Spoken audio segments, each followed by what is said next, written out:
We're unboxing again, and the boxes are overflowing. This, I don't know yet, but I'm pretty sure this is just all fiction. Fiction hardcover. Fingers crossed, I have no idea. I just opened it up. I haven't seen these books before. So let's go through them real quick here.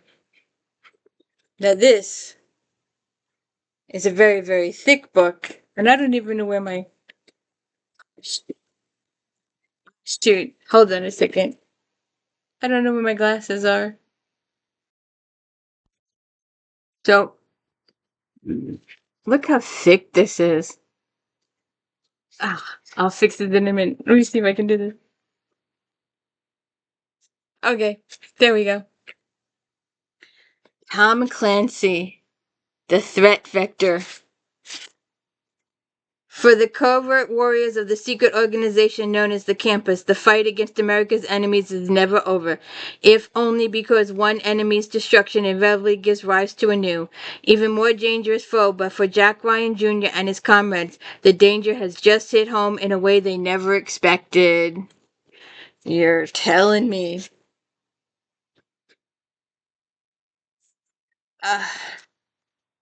Herman WOUK, The Hope.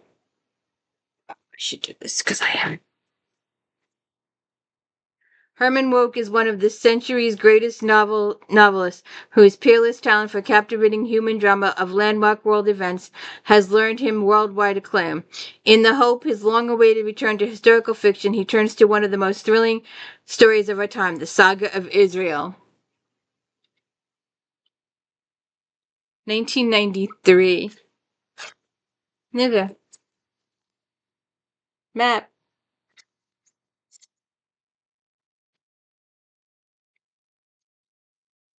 Elizabeth Lowell. Love song. An unexpected ferocious storm hits the Queen Charlotte Islands just as the engine on Janice Morgan's small boat dies, leaving her defenseless. She fights against the squalls with all she has, but the boat capsizes, plunging her into freezing water. Before she can drown, though, an arm reaches out to pull her to safety. Her savior is Carlson Raven, a powerful sea-living man who thinks he's too big and too rough for a woman to ever love.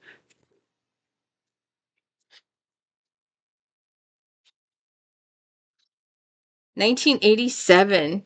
And this is in good condition. I don't think it's ever been read. It's in really, really good condition.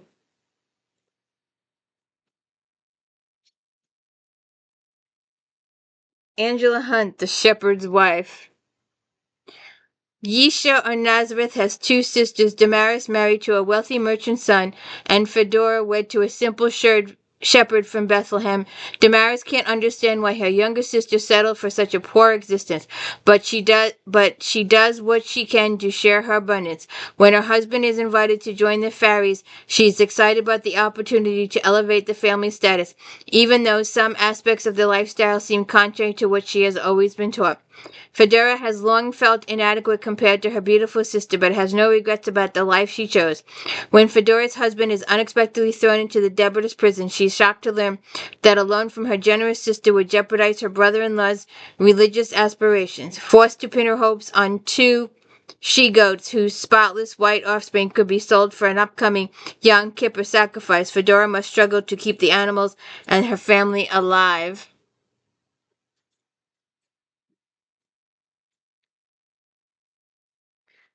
John Grisham, The Pelican Grief. John Grisham's 1991 novel The Firm drew unprecedented praise from reviewers, booksellers, and readers across America, and it quickly became the top seller. Now Grisham is back with The Pelican Grief, an irresistible story that begins with the simultaneous assassination of two Supreme Court justices. 1992. Phyllis A. Whitney, Black Amber. Green. White. Green. White. Yellow.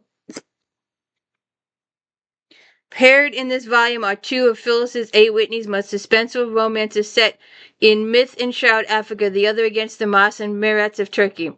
When Susan Hohenfeld, heroine of the Blue Fire, journey from Chicago to Africa, her childhood home, she is both happy and apprehensive. Recently married to Dirk Hohenfeld, a man she adores but scarcely knows, she fears her first encounter with the dimly remembered father who exists in her mind as an ogre who drove her and her mother from his home, later served in prison term for smuggling diamonds. During the first weeks in Cape Town, it is not her father who disturbs Susan.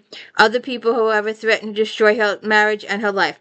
One is John Cornish, a writer who helped send her father to prison.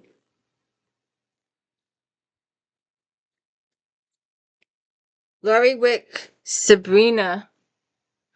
Denver, Colorado, 1880. Sabrina Matthews is a prostitute, one of many in the rough and tumble city. Miserable with no way out, she finds herself confronted by a police officer who has been called to the night district where she lives and works. Sure she's in trouble, Sabrina finds herself befriended by Danny Barshaw and his wife Callie. Through their kindness, she walks away from the night district and into a new life with Christ. Interesting. Okay. Josha, Isaac Bashev Singer.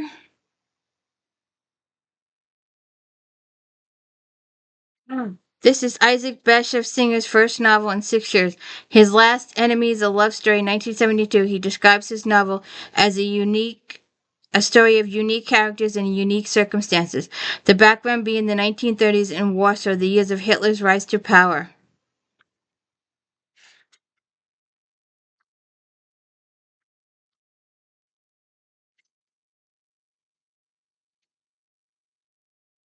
(1978).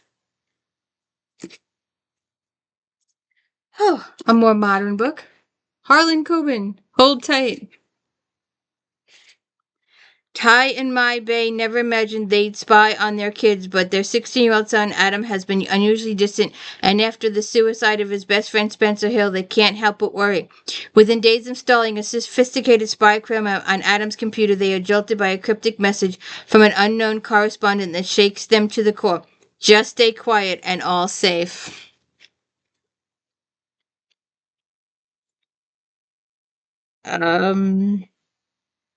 2008.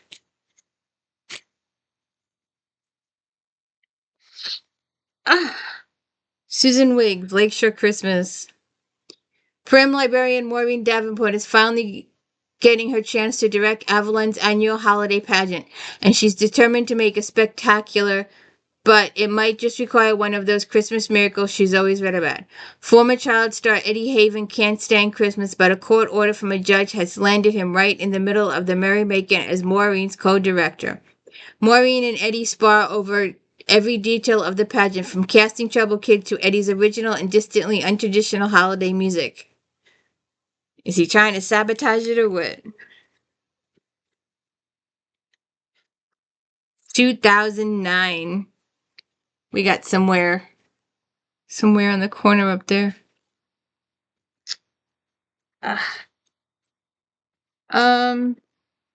Montana Rescue, Trouble Watered, Susan May Warren. Rita, Carol, and Christy, winning author billionaire Ian Shore can have everything he wants except a happy ending, or at least that's what it feels like when his fortune recently liquidated, his niece Esme still missing, and the woman he loves refusing to speak to him. In fact, he doubts she would date him even if she was stranded on a desert island.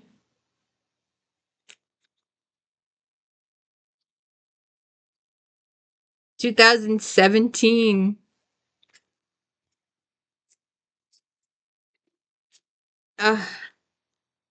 Julie Kelly, Betrayal at Blackthorn Park. Freshly graduated from a rigorous training program in all things spycraft, former typist Evelyn Radfern is eager for her first assignment as field agent helping Britain win the war. However, when she learns her first task is performing a simple security task at Blackthorn Park, a requisitioned matter in sleepy Sussex countryside, she can't help her initial disappointment. Making matters worse, her handler is to be David Poole, a fellow agent who manages to be both straight-laced and dashing in annoyingly equal measures.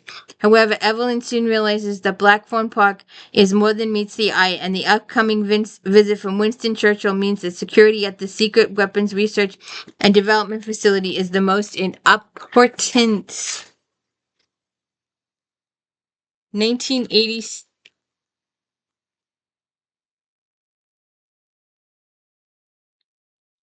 2024? Wow. It's a little soon to be getting rid of a book. I have to check that out. Lisa C., The Island of Sea Women.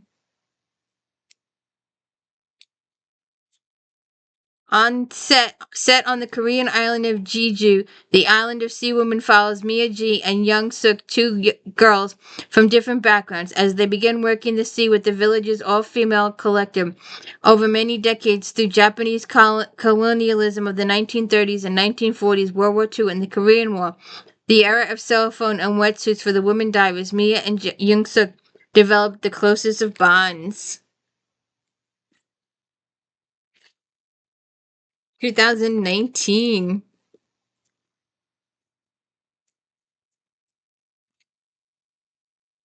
Jeffrey Abbott, The First Order.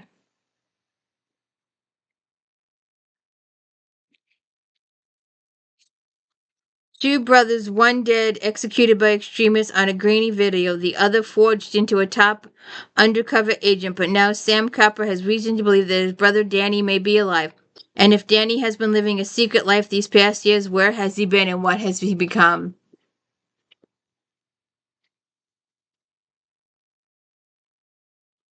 2016.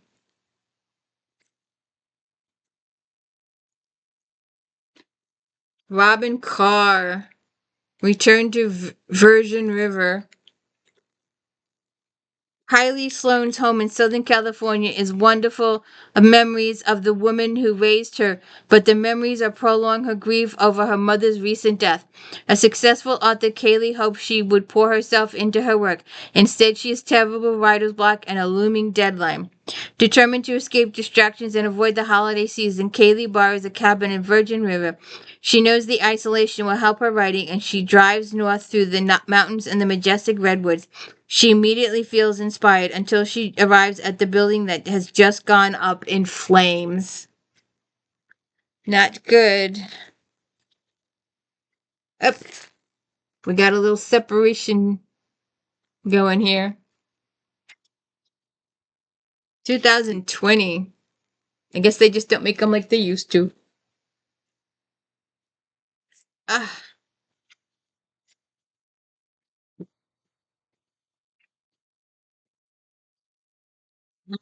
CLANCY. It starts with a seemingly isolated tragedy. A Chinese oil tanker explodes in the Strait of San Juan Frica as a massive explosion engulfs the CGSL Orion in a burst of white flames. The surviving crew is left at the mercy of the raging storm. The U.S. Coast Guard battles towering seas and gale force winds in a frantic bid to rescue them.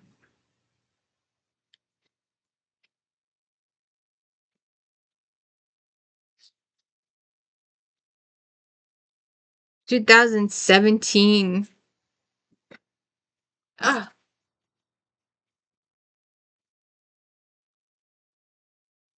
John Grisham, The Reckoning. Pete, October 1946. Clayton, Mississippi. Pete Banning was Clayton, Mississippi's favorite son, a decorated World War II hero, the patriarch of a prominent family, a farmer, father, neighbor, and faithful member of the Methodist Church. Then one cool October morning, he rose early, drove into town, walked into the church, and calmly shot and killed his pastor and his friend, the Reverend Dexter Bell.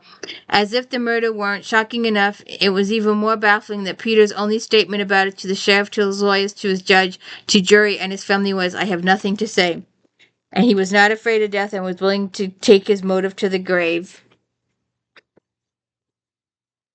2018.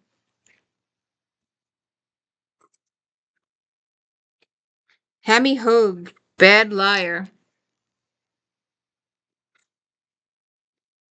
Ugh. Separating.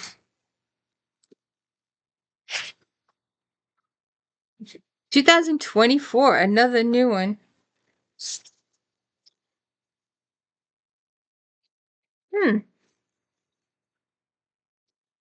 A murder victim dumped at the dead end of a lonely country road, face and hands obliterated by a shotgun blast. It's not the way Sheriff Detective Nick Forcade wants to start his week. He only lead takes him to the family of a hometown hero suddenly gone missing. Mark Mercer left for a weekend hunting trip and hasn't been seen since.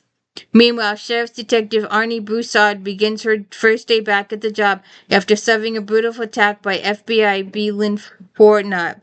A mother desperate to find her grown son, a recovering addict, Robbie, has been missing for 8 days, but the local police have no interest in the case, telling B. Lynn that an adult has the right to disappear. Not good. Jesus, this is really falling apart here. This was 2024 too. Jesus, it really is coming apart here. The pages are coming out. Alright, let's see. Is this the same book? Oh, same author. Peter James, Need You Dead.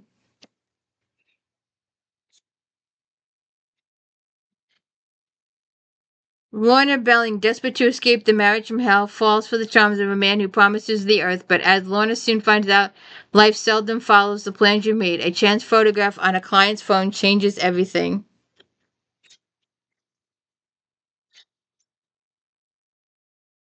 N- 2017. Same author. Love You Did. Detective Roy Grace is feeling the pressure from his superiors. His previous case is still giving him sleepless nights. There have been major developments with his missing wife Sandy, and an old adversary is back. But worse than all of this, he now believes a Black Widow is operating in his city with one venomous mind. 2016. We've got a serial going on here.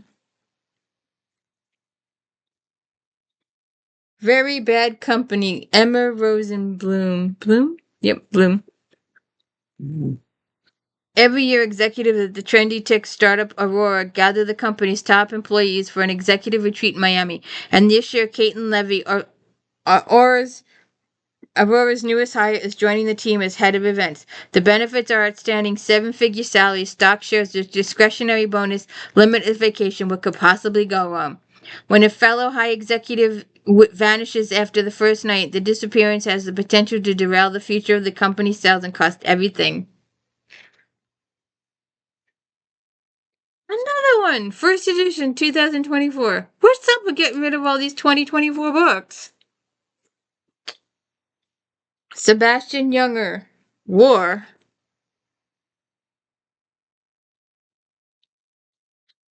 Over 15 months, Sebastian Junger followed a single platoon based at Remo outpost in eastern Afghanistan. His objective was both simple and ambitious: to convey what soldiers experience, what war actually feels like. 2010. Robin Carr, The Life She Wants. We got some damage here.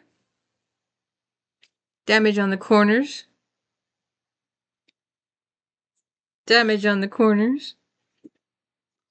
In the aftermath of her financier husband's suicide, Emma Shea Compton's dream life is shattered. Richard Compton's stole his client's life savings to fund a lavish life in New York City. Emma is left with nothing, only her friend Lyle stands by her, a friend she's known since high school who encouraged her to come home to Sonoma County.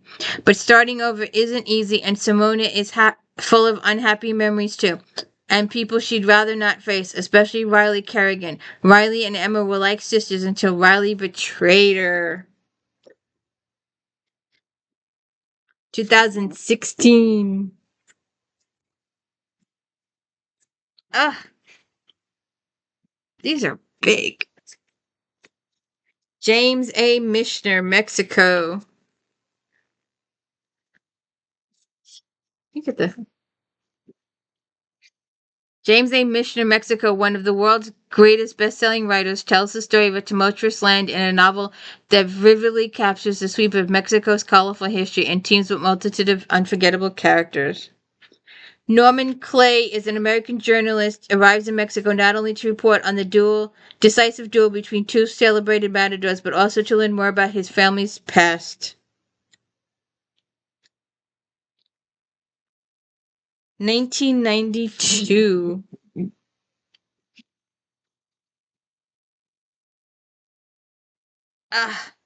Alaska. James A. Michener. This is heavy. This thing weighs a ton.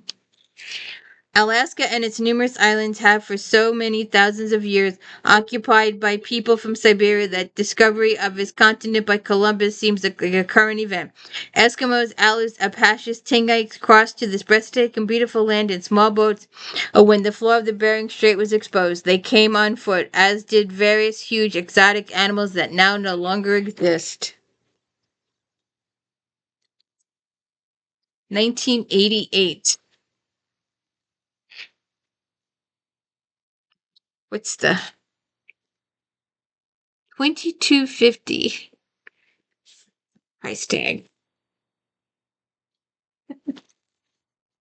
Oh God, that is heavy. That book is heavy. The novel, James A. Michener. Somebody liked Michener. Luke Yoder is a novelist who has long and successful literary career.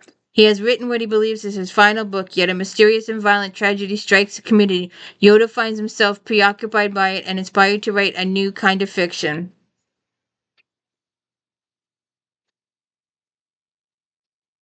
1991.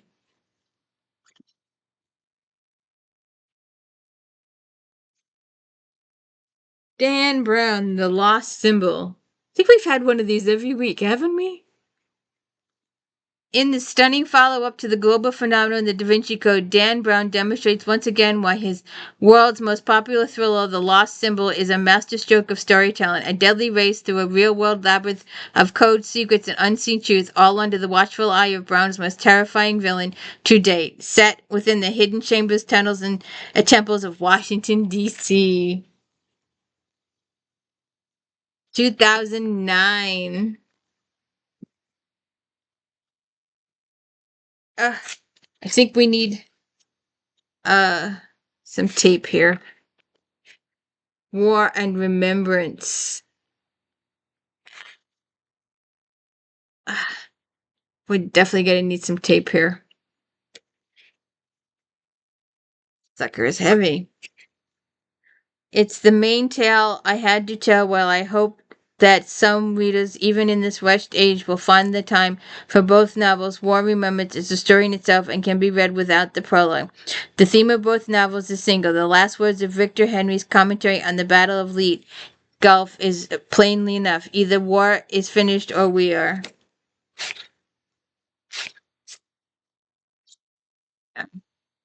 Oops.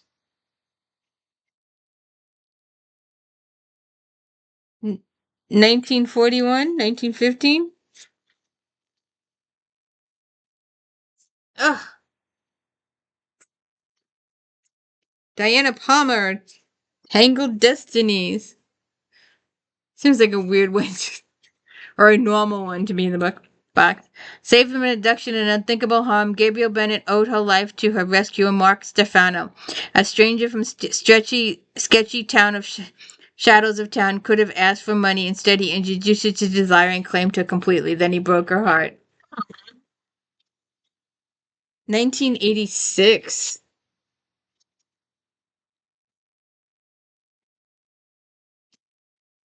The Woods. Harlan Coben. Looks in pretty good condition.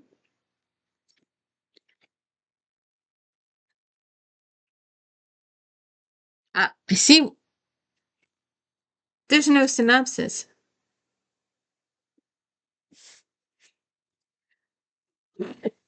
All right.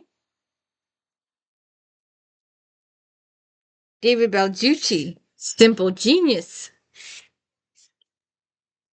A 3-hour drive from Washington, D.C., two clandestine institutions face each other across a heavily guarded river. One is the world's most unusual laboratory whose goals and findings are mystery. The other is the elite CIA training facility.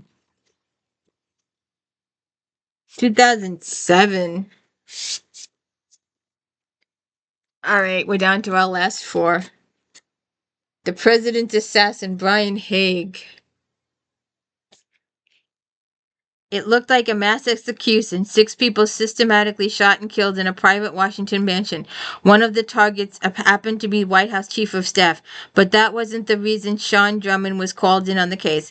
Newly enlisted CIA Sal called the Office of Special Projects. The former Army lawyer was informed that the murders were just a warning. The killer had left a note: "You can't stop us. There will be others, and the president will be history in the next 2 days."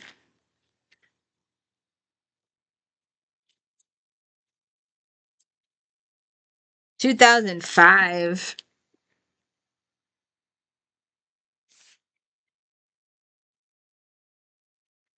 Ah, shit, this is every.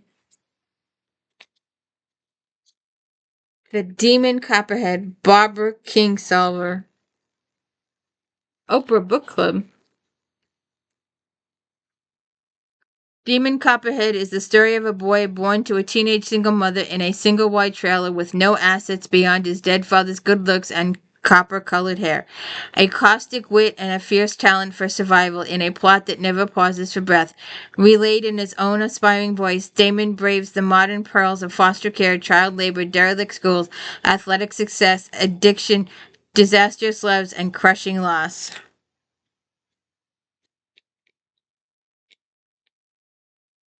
2022. And it looks like it's seen somewhere. All right. And our final two.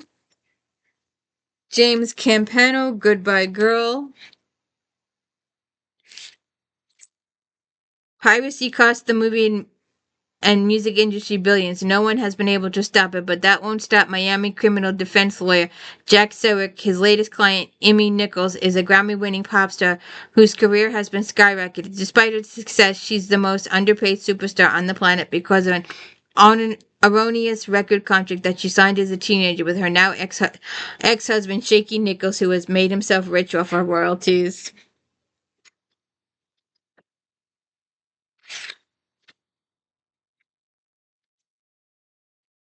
2024.